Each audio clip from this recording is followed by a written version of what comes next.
எல்லா விதமான கஷ்டங்கள் இருந்தாலும் எந்த வித தடைகள் இருந்தாலும் இந்த மண்ணுக்கு வரும்பொழுது அந்த அம்பிகை உடனே வந்து தீர்த்து வச்சுருவா. ஏன்னா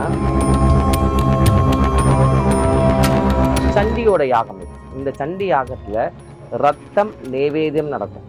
இது வந்து நீங்க உலகத்திலே பார்த்தீங்கன்னா ரொம்ப ஃபியூ பீப்புள் கையெழுத்து எண்ணிடலாம் யாராரு இந்த பூஜை பண்ணுறோன்னு. ஒரு 2-3 பேர் தான் இந்த இந்தியாவிலேயே வந்து இந்த யாகம் நாங்கள் பண்ணுறோம். ஏன்னா இது வந்து சாதாரண யாகம் கிடையாது.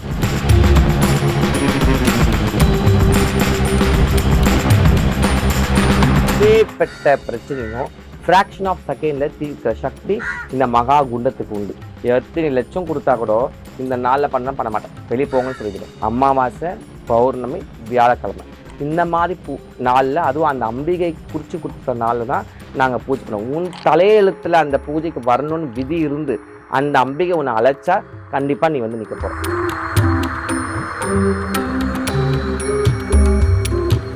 இங்கே அம்பிகை மகா காளியாகவே இருக்கிறா. இப்போ இந்த மண்ணு சுடுகாடு, நீங்கள் உட்காந்துக்க இடம் சுடுகாடு. ஆனால் சொல்ல முடியுமா, இன்னைக்கு இந்த அம்மா வந்த பிறகு தான் இங்கே பார்த்தீங்கன்னா கண்ணிமைக்கிற நேரத்தில் ஒரு நாள் ஒரு வீடு எழுந்துச்சு வருது. அவ்வளோ ஒரு சுபிட்சமாக இங்கே உட்காந்துக்கிறான்.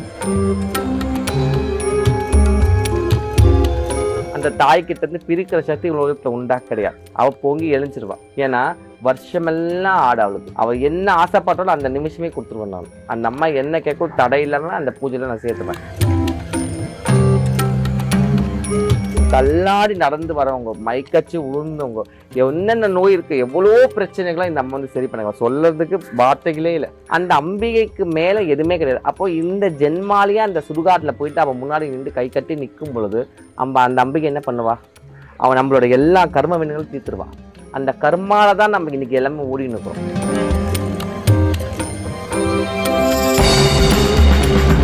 இந்த பிரசாதத்தை சாப்பிடும் பொழுது இந்த பிரியாணி ஒரு கை, இந்த இவளுக்கு படைச்ச அந்த பலி சாப்பாடு ஒரு கை அவ சாப்பிடும் பொழுதே போதும், அவங்க மேல இருக்கிற பிணியெல்லாம் பிச்சுன்னு ஓடிடும்.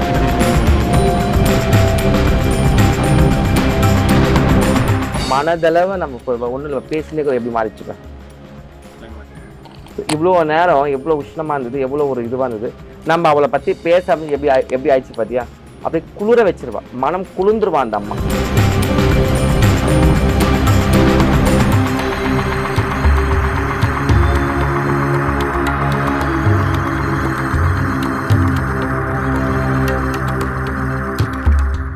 மற்ற காளி கோயிலெலாம் நாங்கள் போகும்போது ஒரு பயம், ஒரு படபடப்பு, இந்த மாதிரி ஒரு விஷயம்லாம் இருக்கும். பட் ஆனால் வந்து உங்களோட கோயிலுக்கு வரும்போது அந்த மாதிரி எதுவுமே இல்லை. அதுக்கான காரணம் என்னம்மா? இப்போ நீங்களே உங்கள் வாயிலிருந்து சொல்லிட்டீங்க. இப்போ நீங்கள் உள்ளே வந்தீங்க சரியா, நம்ம கோயிலில் என்ன ஃபீல் பண்ணீங்க நீங்கள்? ஒரு பாசிட்டிவ் வைப். Positive vibe. அது மட்டும் இல்லாமல் உங்களுக்கு உள்ளே வந்து ஒரு அமைதி நிலவும். அதுதான் இன்றைக்கி உலகத்தில் எல்லாமே தேடுறோம். நம்ம அந்த மன நிறைவு இங்கே இருக்கும் சரியா. அதே மாதிரி எல்லா விதமான கஷ்டங்கள் இருந்தாலும் எந்த வித தடைகள் இருந்தாலும் இந்த மண்ணுக்கு வரும்பொழுது அந்த அம்பிகை உடனே வந்து தீர்த்து வச்சுருவா. ஏன்னா இங்கே மகாலட்சுமி மூகாம்பிகை குடிக்கொண்டிருக்கா. ஸோ மூகாம்பிகை பற்றி எல்லாருக்குமே தெரியும். சரஸ்வதி, லக்ஷ்மி, காளி. ரெண்டாவது காளி ஸ்வரூபமும் இங்கே இருக்கிறதால ரெண்டுக்குமே ஒன்றுக்கு ஒன்று சளைச்சது கிடையாது சரியா. ஸோ அப்படி இருக்கும் பொழுது இந்த மாதிரி அபிவிருத்தமான ஒரு சக்தி தேவிகள் இருக்கும் பொழுது நம்மளுக்கு எல்லாமே பாசிட்டிவ் மட்டும் தான் நடக்கும். அந்த அம்மா நினச்சிட்டாலே முடிஞ்சிச்சு. மூகாம்பிகைலாம் சொல்லவே தேவையில்லை. அதே மாதிரி மகா காளி அவளும் நம்ம வந்து சொல்லவே தேவையில்லை சரியா. நம்ம ரெண்டாவது அது மட்டும் இல்லாமல் எப்போவுமே வந்து எவ்வளோ இடத்துல நீங்கள் பார்த்துருப்பீங்க, போயிருப்பீங்க. எப்போவுமே வந்து ஒரு கோயில் இருக்கும், அந்த கோயில் ஒரு சாமியோட குறி சொல்லுவாங்க, அதோட தான் அந்த வேலைப்பாடு இருக்கும். ஒரு கழிப்பு எடுப்பாங்க, சாங்கி எடுப்பாங்க, சாங்கி பண்ணுவாங்க, அந்த மாதிரிலாம் இருக்கும். இப்போ நம்ம கோயில் பொறுத்த வரைக்கும் அப்படி கிடையாது. நம்ம கோயில் பொறுத்த வரைக்கும் மகா யாகத்தோட பலம் தான். ஸோ யாகத்தோட பலம் என்னென்னா சண்டியோட யாகம் இது. இந்த சண்டி யாகத்தில் ரத்தம் நைவேத்தியம் நடக்கும். இது வந்து நீங்கள் உலகத்திலே பார்த்தீங்கன்னா ரொம்ப ஃபியூ பீப்புள் கையெழுத்து எண்ணிடலாம் யாராரு இந்த பூஜை பண்ணுறோன்னு. ஒரு 2-3 பேர் தான் இந்த இந்தியாவிலேயே வந்து இந்த யாகம் நாங்கள் பண்ணுறோம். ஏன்னா இது வந்து சாதாரண யாகம் கிடையாது. ஒரு பலி கொடுத்து இப்போ கோழி சுற்றுவாங்க, ஆடு வெட்டுவாங்க, அந்த மாதிரி சுற்றி போடுறதோ அந்த கழிப்பிடு அந்த மாதிரி யார் வேணால் பண்ணிடலாம். பட் ஆனால் யாகத்தோட பலம்னு ஒன்று இருக்குல்ல, அந்த யாகத்தோட பலத்தில் வந்து அது முன்னாடி எதுவுமே நிற்காது. எப்பேற்பட்ட பிரச்சனையும் ஃப்ராக்ஷன் ஆஃப் செகண்டில் தீர்க்கிற சக்தி இந்த மகா குண்டத்துக்கு உண்டு சரியா. அதனால தான் அந்த காலத்தில் ரிஷிகள் முனிவர்கள்லாம் ஓமகத்துக்கு அத்தனை முக்கியத்துவம் கொடுத்துருக்காங்க புரியுதா. பட் ஆனால் மகா காளியின் வழிபாடில் வந்து இப்படி தான் பண்ணணும் விதிமுறை இருக்குது, அதோட வழிபாடும் இருக்குது. பட் ஆனால் நாள் அடைவில் இது வந்து எல்லாருக்கும் வந்து தெரியாமல் அப்படியே வந்து மாந்திரீகத்தோடவே அப்படியே வந்து அது கண்ணு மூடிடுச்சு. புரியுதா? ஸோ இன்றைக்கும் மாந்திரீகவாதிகள், தாந்திரீகம் பண்ணுறவங்க, மந்திரத்தை வந்து உடைக்கிறவங்க, மந்திர சக்தியால் சித்தி பண்ணுறவங்க எல்லாமே வந்து இந்த மாதிரி வழிபாடுக்குள்ளே வந்தால் தான் நம்மளுக்கு எல்லாமே சித்தி அடையும். அம்மா வந்து பரிபூர்ணமாக ஏற்றுக்குவாது. புரியுதா? இப்போ நம்ம வந்து ஒரு எக்ஸாம் படிக்கிறோம், படித்து பாஸ் பண்ணுறது எழுதுறது எல்லாமே இருக்கும். இப்போ ஜஸ்ட் பாஸ் பண்ணுறதுக்கும் ஆவரேஜாக பாஸ் பண்ணுறதுக்கும் ஃபஸ்ட் கிளாஸ் பாஸ் பண்ணுறதுக்கும் ஃபஸ்ட் ரேங்க் எடுக்கிறதுக்கும் வித்தியாசம் இருக்குல்ல. புரியுதா உனக்கு? அந்த மாதிரி நம்ம ஃபஸ்ட் ரேங்க் எடுக்கணும், நம்ம நல்லா நம்ம வந்து அந்த அம்பிகையோட அந்த பரிகாரங்களை, அந்த பூஜை முறைகளை நம்ம தேர்ச்சி அடையணும்னா இந்த மாதிரி ஹோமங்கள் பூஜைகள் தடை இல்லாமல் நடக்கணும். இப்போ அவங்க வர்றாங்க, இவங்க வராங்க, இவங்களுக்காக நம்ம பண்ணக்கூடாது. இவங்க இவ்வளோ காசு தராங்க, அதுக்கு சம்பந்தமே கிடையாது. நம்ம பண்ணுற பூஜை அம்பிகைக்கு மட்டும்தான், அதில் அவங்க பயன்படுறாங்க, அவ்வளோதான். புரியுதா? இப்போ இங்கெல்லாம் வந்து எத்தனை லட்சம் கொடுத்தா கூட இந்த நாளில் பண்ண மாட்டேன், வெளியே போங்கன்னு சொல்லிடுவேன். அமாவாசை, பௌர்ணமி, வியாழக்கிழமை இந்த மாதிரி நாளில், அதுவும் அந்த அம்பிகை குறித்து கொடுத்த நாளில் தான் நாங்கள் பூஜை பண்ணுவோம். உன் தலையெழுத்தில் அந்த பூஜைக்கு வரணும்னு விதி இருந்து அந்த அம்பிகை உன்னை அழைச்சா கண்டிப்பாக நீ வந்து நிற்க போகிற. நான் சொல்ல உங்களுக்காக தனியாக நான் வந்து பண்ண மாட்டேன், எனக்கு பண்ணணும் அவசியமும் கிடையாது. ஏன்னா காளியின் வழிபாடு நாங்கள் எடுத்திருக்கோம். அந்த அம்பிகைக்கு என்ன பிடிக்கும், அந்த அம்பிகை நம்ம தொட்டுட்டா இந்த ஜென்மத்தில் நம்ம அந்த அம்மாக்காக சேவை செய்ய வந்துட்டோம். அப்போ அந்த அம்பிகை கிட்ட போகும்போது எல்லாமே அவள் தன்னால் எனக்கு கொடுத்துருவாள். நான் ஏன் வந்து மனிதர்களுக்காக பண்ணணும்? கரெக்ட் தானே? நான் அந்த அம்மாக்காக பண்ணுறேன், நீங்கள் வந்து அதை பயன்படுத்தணும். உன் தலையில் எழுதியிருந்தால் நீங்கள் வர முடியும். வித்தியாசம் புரியுதா? இதுதான் இதோட சக்தி. அதனால தான் வந்து இங்கே பார்த்தீங்கன்னா உங்களுக்கு அந்த உணர்வு வந்தது. உள்ளே வந்தோன்னே ஒரு அந்த தைரியம் வந்துடும். ஃபஸ்ட்டு உங்களுக்கு எந்த மாதிரி மன குழப்பங்கள் இருந்தாலும், மன நோய்கள் இருந்தாலும், மன அளவில் பிரச்சனைகள் இருந்தாலும், என்ன செய்வன இருந்தாலும், தடைகள் இருந்தாலும், செல்வத்தால் எந்த ஒரு பிரச்சனைகள் தோஷங்கள் இருந்தாலும், திருமண தடைகள் இருந்தாலும், குழந்தை இல்லாமல் இருந்தாலும், நம்ம சொல்லிக்கினே போகலாம். அத்தனைக்குமே ஒரே பரிகாரம் தான் இந்த மகா ஓமகுண்டம் தான். இந்த ஓமகுண்டம் பேசும்போது இந்த ஓமகுண்டத்தில் வந்து சைவமோ சேர்ந்து எல்லாமே இந்த இடத்துல இருக்கு. ஆனால் எந்த ஒரு வாடை, இந்த ஒரு சுட்ட வாடை அந்த மாதிரி இருக்கும், அந்த இது இல்லாம இருக்கு. அதுதான் நான் எப்பவுமே என்னோட இன்ட்ரெஸ்ட் சொல்லுவேன். என்னோட மகா ஓமத்துல நான் ரத்தம் நைவேத்தியம் பண்ணுவேன். அப்படின்னு அர்த்தம், நான் மாமிசத்தை நான் போடுவேன் அதில்.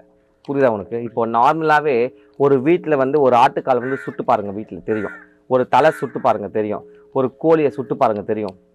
நிற்கவே முடியாது, நம்ம குடல்லாம் கொமட்டிட்டு வந்துடும். ஆனால் இங்கே அத்தனை விதமான மூலிகையும் நாங்கள் சேர்ப்போம். அதாவது 2 அம்பிகை இருக்கிறதால முதல் பாதி பூர்ணாகுதி கொடுக்குற வரைக்கும் நாங்கள் வந்து கவுச்சு கலக்க மாட்டோம். பியூர் வெஜிடேரியன் தான். இந்த உலகத்தில் என்னென்ன அந்த அம்பிகைக்கு பிடிக்கும், இப்போ ஃபார் எக்ஸாம்பிள் காஞ்ச மிளகா, என்ன நீட்டு மஞ்சள், குண்டு மஞ்சள், மிளகு, அத்தனை காரசாரமான அந்த பைரவர் நினச்சி, காளியை நினச்சி அத்தனை விதமான பொருட்களும் நாங்கள் வந்து அதில் போடுவோம். நான் பச்சை தேங்காய், இப்போ தேங்காயெலாம் வந்து எரியுமா, நாங்கள் கிட்டத்தட்ட 30-40 தேங்காய் உடைச்சி போடுவோம். வரவங்களை வச்சு அவங்க கையில் கொடுத்து பிரார்த்தனை பண்ணி தலையை சுற்றி உடைக்க சொல்லுவோம். அந்த உடைச்சி அந்த யாகத்தில் போடுவோம். புரியுதா? பாருங்க, ஏதாவது ஒரு தேங்காய் துண்டு இருக்கா? பச்சை தேங்காய் எங்கேயாவது எரியுமா? அங்கே பாருங்கள், ஒன்று கூட இருக்காது. அதே மாதிரி இளநிலாம் எரியுமா? பஸ்பமாயிடும் அப்படியே. அதாவது இயற்கையில் என்னென்ன இருக்குதோ, அவளுக்கு என்னென்ன ஆதாரமாக இருந்ததோ அத்தனையுமே இந்த யாக குண்டத்தில் அங்கே போடுவோம். அதுக்கப்புறம் அவளையே மகா காளியாக அந்த ஓமத்தில் பிறப்பாள். ஃபஸ்ட்டு துர்கா, மகாலட்சுமி, சரஸ்வதி, 2வது கடைசி வந்து மகா காளி, ரௌத்ர ரூபி. அப்போது நாங்கள் எல்லா விதமான மாமிசமாக அதில் போடும் பொழுது ஒரு சின்ன ஒரு துர்நாற்றம் கூட வராது. அத்தனை விதமான மூலிகை நாங்கள் போடுவோம். பார்த்தீங்களே, இது பஸ்பமாயிடும். அதே மாதிரி ஓலை கொட்டை தான் நாங்கள் வச்சுருக்கோம். பார்த்தீங்களே, ஆனால் இங்கே இருக்கிற சக்தி உலகம் ஃபுல்லாக இந்த அம்மா பற்றி பேசப்படுதுன்னா அது அந்த அம்மாவோட பாக்கியம் தான். சரி, நான் செஞ்ச பாக்கியம் அந்த அம்மா பாதத்தில் இருக்க, அந்த அம்மா அனுகிரகம் பண்ணதால நம்மளுக்கு வந்து இருக்குது. பலி கொடுக்குறீங்களே, இது வந்து எல்லா இடத்துலையும் வந்து வருஷத்துக்கு ஒரு வாட்டி அந்த மாதிரி தான் கொடுப்பாங்க. இங்கே வந்து இது வந்து நிறைய வாட்டி நடக்குது. அதுக்கு என்ன மகா? அதாவது இப்போ எல்லா இடத்துலையுமே அம்பிகை இருக்கா, தேவி இருக்கா, சரியா? எல்லாரும் என்ன பண்ணுவாங்க, அந்த வருஷமெல்லாம் அந்த அம்மாவுக்கு வந்து ஒரு சாம்பார் சாதமோ தயிர் சாதமோ ஒரு அபிஷேகம் பண்ணிவிட்டு வருஷத்துக்கு ஒரு திருவிழா அப்போ மட்டும் ஒரு ஆடு வெட்டி கடா வெட்டி கும்பு படையல் போட்டு முடிச்சிருவாங்க. இப்போது இங்கே அப்படி கிடையாது. இங்கே அம்மா ஜெகத் ஜனனி மகா காளியாகவே இருக்கிறா. மற்ற எல்லா தேவிகளுமே காளியின் அம்சமாக இருக்கிறாங்க. அதனால அந்த வருஷத்துக்கு ஒரு நாள் வந்து அவள் காளி ரூபம் எடுக்கிறதால அந்த சாஸ்துவமான பூஜைகளை அவங்க தருவாங்க, அந்த அசைவ பூஜைகள். இங்கே அம்பிகை மகா காளியாகவே இருக்கிறா. இப்போ இந்த மண்ணு சுடுகாடு, நீங்கள் உட்காந்துக்க இடம் சுடுகாடு. ஆனால் சொல்ல முடியுமா, இன்னைக்கு இந்த அம்மா வந்த பிறகு தான் இங்கே பார்த்தீங்கன்னா கண் இமைக்கிற நேரத்தில் ஒரு நாள் ஒரு வீடு எழுந்துட்டு வருது. அவ்வளோ ஒரு சுபிட்சமாக இங்கே உட்காந்துக்கிறான். அம்பிகையோட நேர் பார்வையில் சுடுகாடு இருக்கும். நீங்கள் உள்ள சந்துக்குள்ளே வந்துருந்தீங்கன்னா அந்த முனையில் சுடுகாடு இருக்கும். அம்மாவோட நேர் பார்வை அந்த எரிமேடு. இதெல்லாம் வந்து நானே நினச்சி பார்க்கல. அப்போது நம்மளை மீறின ஒரு சக்தி இருக்குது. அந்த அம்மா வந்து எனக்கு வழிகாட்டுறா, அப்போ பின்னாடி நான் போய் நிற்கிறேன், அவ்வளோதான். புரியுதா? அப்போ இது இருக்கும் பொழுது அப்போ நம்ம இத்தனை பூஜைகள் பண்ணும் பொழுது அவளுக்கு கொடுக்குற ஆகாரம் நம்ம கொடுத்து தான் ஆகணும். காளி வந்து குழந்தை மாதிரி, அகிலாண்ட கோடி பிரம்மாண்ட நாயகர். அந்த அம்மா எப்பவுமே தான் படைச்ச ஜீவராசிகளை ஒரு நாளும் அவள் எடுக்க மாட்டான். ஆனால் பத்ரகாளி கூட இருக்கிறது யார் யார்? பூத பிரேத பிசாசுகள், யட்சினிகள், காட்டேரிகள், யோகினிகள், டாகினிகள், அப்படி சொல்லிக்கினே போகலாம் நம்ம. புரியுது அவங்களுக்கு? அந்த அம்மாவை சுற்றி பல தேவதைகளும் இருப்பாங்க, நல் தேவதைகளும் இருப்பாங்க. அதனால தான் பார்த்தீங்கன்னா எல்லா ஊர்லேயுமே வந்து எல்லையில் வந்து எல்லை தெய்வம், காவல் தெய்வம் வைப்பாங்க. ஏன்னா அந்த ஊருக்குள்ளே எந்த கெட்டதும் வந்துடக்கூடாதுன்னு சொல்லிட்டு அந்த எல்லையில் ஊர் தெய்வங்களை வச்சு அங்கே ஆடு மாடு கோழி எல்லாம் பலி கொடுத்து பலி கொடுத்து அந்த ஊரை காக்கிறதுக்காக எல்லா தெய்வம். பட் ஆனால் இன்றைக்கி காலப்போக்கில் எல்லாமே மறைஞ்சிருச்சு. புரியுது அவங்களுக்கு? எல்லாமே மாற்றமானதால இன்றைக்கி எல்லா விதமான கஷ்டங்களும் அனுபவிச்சிருக்கோம். அது வேறு விஷயம். ஏன்னா ஒரு நாளைக்கு ஒரு ஹாஸ்பிட்டல் வருது, ஆனால் ஒரு நாளும் ஒரு நோயும் புதுசாக வருது. கரெக்ட் தானே? அப்படின்னா தான் நம்ம வந்து நம்மளை தான் ஏமாற்றிக்கிறோம். புரியுதா? அப்படி இருக்கும் பொழுது இந்த தேவிக்கு இதுதான் வழிபாடு, இதுதான் வழிமுறை. நம்ம யார் வந்து அதை தடுக்கிறதுக்கு, நம்ம யார் வந்து அதை மாற்றி அமைக்கிறதுக்கு? கரெக்ட் தானே? அப்போது இந்த அம்பிகைக்கு இதுதான் படைகள், இதுதான் வழிமுறை, இதுதான் அந்த முன்னோர்கள் வந்து இந்த பூஜையில் தான் அகமகிழ்ந்து இருக்கார் அம்மா. அப்போ நாங்கள் அதை ஃபாலோ பண்ணதில் எங்களுக்கு நல்ல ஒரு விஷயம் நடக்குது. இந்த பூஜையை நம்பி வரவங்களுக்கும் நல்ல விஷயம் நடக்குது. எப்போவுமே வந்து நான் இந்த கர்வத்தோடு நான் என்றைக்குமே பேசுவேன். நானும் நீங்களும் ஒரே மாதிரி தான். நாளைக்கு நானும் கண்ணை மூணு நான் மரணத்தை தான் மரணம் இருக்குது. புரியுதா? இந்த ஜென்மலை என்னை இங்கே உட்கார வச்சிருக்கா, இந்த ஜென்மலை முன்ன அங்கே உட்கார வச்சிருக்கா, அவ்வளோதான் வித்தியாசம். புரியுதா? அப்படி இருக்கும் பொழுது இந்த ஜென்மால நான் எதுக்காக இந்த பூமிக்கு வந்தேன்? அந்த அம்மாவுக்கு பணிவிடை செய்யறதுக்கு, அந்த அம்மாவுக்கு சேவை செய்யறதுக்கு. அப்படி அதை அதை நம்ம பண்ணும்பொழுது தடுக்கிற சக்தி இந்த உலகத்தில் எது? புரியுதா? என்னையும் அந்த தாய்கிட்ட இருந்து பிரிக்கிற சக்தி உலகத்தில் உண்டா? கிடையாது. அவள் பொங்கி எழுஞ்சிருவா. புரியுதா? ஏன்னா வருஷமெல்லாம் ஆடு அவளுக்கு. அவள் என்ன ஆசைப்பட்டாலும் அந்த நிமிஷமே கொடுத்துருவேன் நான். அந்த அம்மா என்ன கேட்கும் தடை இல்லாமல் அந்த பூஜையில் நான் சேர்த்துப்பேன்.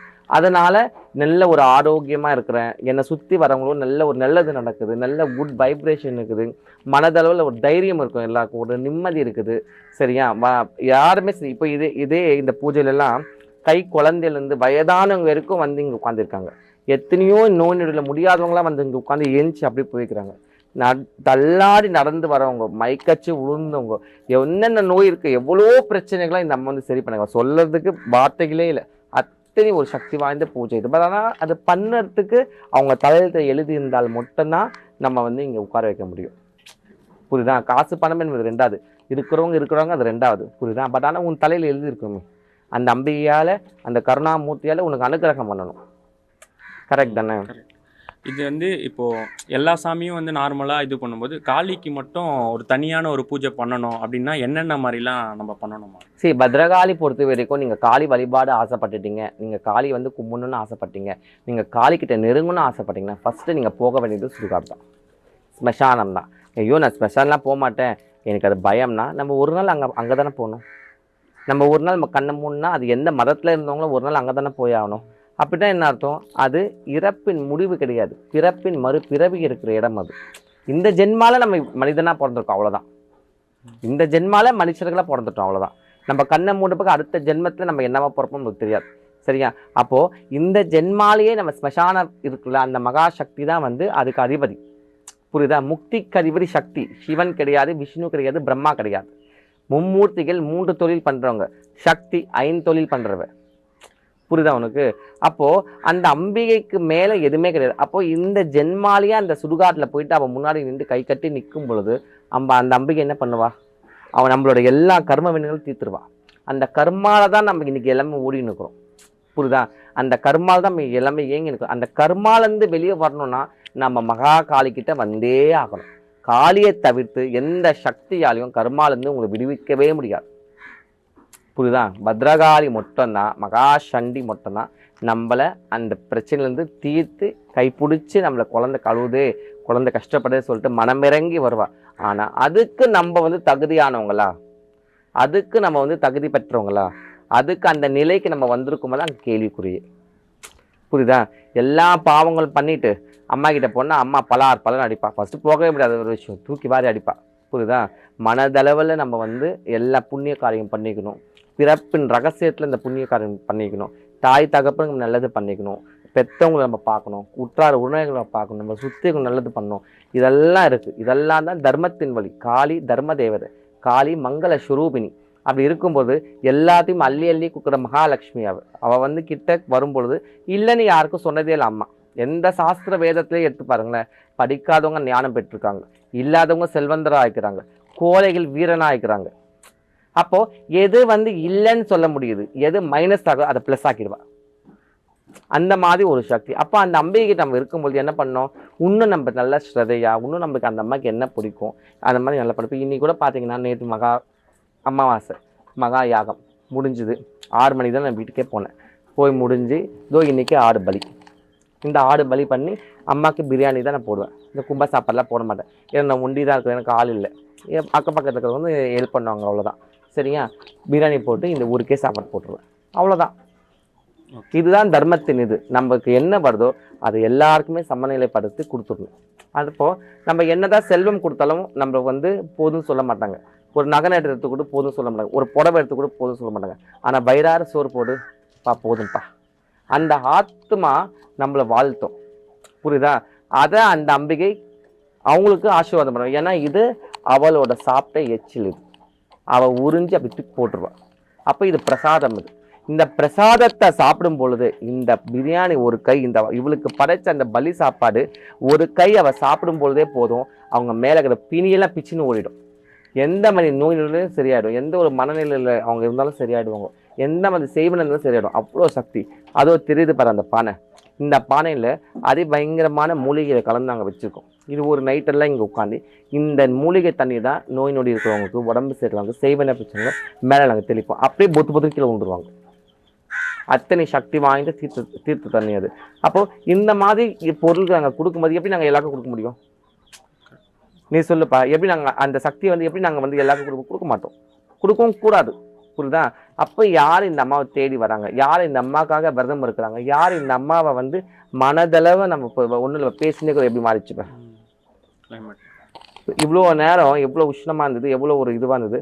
நம்ம அவளை பற்றி பேச எப்படி ஆயிடுச்சு பார்த்தியா? அப்படி குளிர வச்சிருவா, மனம் குளிர்ந்துருவா அந்த அம்மா. அவள் மனம் குளிர்ந்துட்டா மாறி தடையில்லாமல் பொழியும். புரியுதா? உலகத்தில் எல்லா ஜீவராசிகளும் சகல ஜீவராசிகளும் தாய் அவ தான். அன்னபூரணி அவ தான், மதுரை மீனாட்சி அவ தான், காஞ்சி காமாட்சி அவ தான், காசி விசாலாட்சி அவ தான், அத்தனை தேவிகளுமே அவ தான், அத்தனை தெய்வங்களுமே அவ தான். நம்ம வந்து 330 தேவாதி தேவர்கள் அத்தனையுமே அவ தான். சிவன் எப்போ அவளோட பாதத்துக்கு போனாரோ அப்போவே அந்த சராசரங்களும் அவள் பாதத்துக்கு போயிடுச்சுன்னு ஐதீகம். அப்போது அந்த ஜெகன்மாதாவை நம்ம கும்பிட்றோன்னா நம்மளுக்கு எத்தனை ஒரு சக்தி இருக்கணும், எத்தனை பிறவி நம்ம வந்து புண்ணிய பலன் இருக்கணும். நம்ம முன்னோர்கள், நம்ம பெரியவங்க, நம்ம தாய் தந்தை என்ன புண்ணியம் பண்ணியிருந்தா இந்த மகாகாளி தொட்டு வழிபாடு பண்ணுறோம். இப்போ நீங்கள் அதே மாதிரி பார்த்தீங்கன்னா எல்லாம் கோயில் நீங்கள் போயிருப்பீங்க. ஆனால் மகாகாளின்னு வேற ஒரு திருவுருவத்தை தான் அம்மா வச்சுருப்பாங்க. பேர் வந்து காளியம்மன் போட்டிருப்பாங்க. புரியுதா? ஆனால் மகாகாளின்னா அவள் தான். எப்படி இருக்கிறா பார், அவள் அந்த சுரூபத்தை பார், அவள் தோற்றத்தை பார்.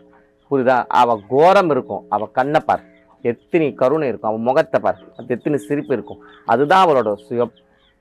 புரியுதா? அம்மா இப்போ வந்து நிறைய ஒரு கஷ்டத்தில் எல்லாருமே வந்து ஒரு விஷயம் உங்ககிட்ட வந்து சொல்லும்போது அந்த அந்த கஷ்டம் வந்து நிவர்த்தி ஆயிடுச்சு அப்படின்னும் போது அவங்க என்ன வேண்டுதல் செய்வாங்கன்னு கேட்குறீங்களா? இங்கே எப்படின்னா பூஜை அங்கே எடுத்து கொடுத்து இந்த பரிகாரத்தில் முடித்த பிறகு அவங்க என்ன எதுக்காக வராங்க சொல்லிட்டு அவங்களுக்கும் அந்த அம்மாவுக்கு தான் வெளிச்சம். அவங்க அது சரியான பிறகு இந்த அம்மாவுக்கு ஆடு கொடுத்து முடிச்சிடணும், அவ்வளோதான்.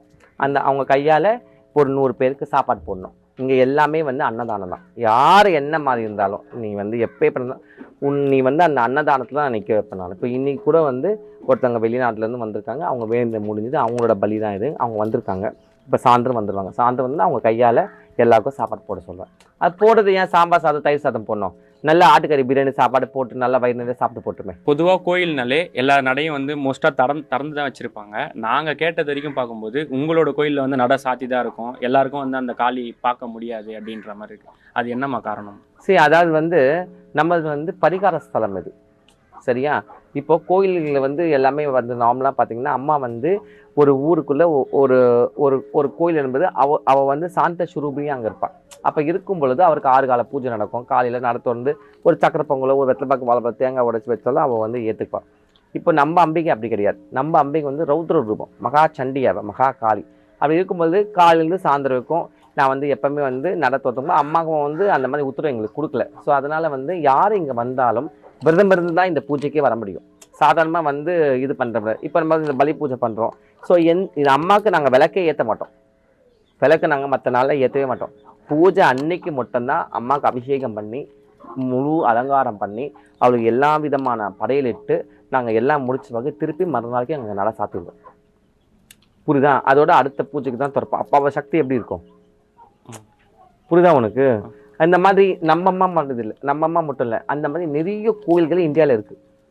வருஷத்துக்கு ஒரு தடவை திறக்கிற கோயில்லாம் இருக்குது. அந்த மாதிரி நிறைய காளி கோயில் இருக்குது. நீங்கள் அதை விசாரிச்சிங்கன்னா உங்களுக்கே தெரியும். அந்த மாதிரி சக்தி வாய்ந்த கோயிலுங்கள்லாம் நிறைய இன்னைக்கு இருக்குது. ஸோ அந்த மாதிரி நம்ம அம்மா வந்து ஸ்டார்டிங் எனக்கும் ரொம்ப ஆசை தான், நம்ம வந்து நல்லா இது பண்ணிவிட்டு எல்லாரும் வந்து வழிபாடு வரணும் பார்க்கணும் அம்மா. பட் ஆனால் வந்து சாமி வந்து எங்களுக்கு வழி கொடுக்கல. ஸோ அது பண்ண அம்மா உத்தரவு கொடுக்காதது நம்ம எதுவுமே பண்ண முடியாது. அதுக்கு ஒரு காரியம் இருக்கும்ல, அவளுக்கு எப்படி என்ன பிடிக்கும். ஸோ அவளுக்கு தான் தெரியும். ஏன்னா அம்மாவுக்கு வந்து விளக்கு ஏற்றிட்டாலே அந்த பூஜை முழுமையாக முடிஞ்சிடணும். யாக பூஜை முடித்து பலி பூஜையை முடித்து அதுக்கப்புறம் வரவங்க அந்த டைமில் யார் வேணால் வரலாம். அதாவது ஒரு வாரம் எத்தனை பேர் ஒரு நார்மலாக கோயில் போவாங்களோ அந்த ஜனம் அந்த கோயில் திறக்கும் பொழுது அத்தனை பேர் வந்துடுவாங்க. புரியுதா உனக்கு? அது மொத்த பேருமே அந்த அன்னதானம் போடும்பொழுது அவ்வளோ கூட்டம் எங்கேருந்து வரணும்னு தெரியாது. இப்போ நீங்கள் இங்கே இருக்க தானே போகிறீங்க. இப்போ பாருங்கள் நம்ம கோயிலில் யாருமே இல்லை, நான் நீங்கள் நம்மளை சுற்றி அக்கம் பக்கத்தில் வந்து வேலை செய்கிறவங்க மட்டும் தான் இருக்கிறாங்க. இதே இப்போ சாயந்தரம் நீங்கள் பாருங்கள் அவ்வளோ ஜனம் கடல் மாதிரி வந்து நிற்கும். இப்போ அது யாரோட சக்தி? இது வரைக்கும் சாப்பாடு ஒரு நாள் கூட வீணானதே கிடையாது, ஒரு பருக்க கூட வீணானது கிடையாது. அப்படி ஃபுல்லாகவே காலியாகி நைட்டு நாங்கள் டபராலாம் கழுவி வச்சுட்டு நட சாத்திட்டு நாங்கள் போயிடுவோம். ஸோ அதனால் அந்த எல்லாமே அவரோட சக்தி தான், நம்ம எதுவுமே கிடையாது, நம்ம சாதாரண ஒரு கருவி, அவ்வளோதான். நன்றி. ஓகே.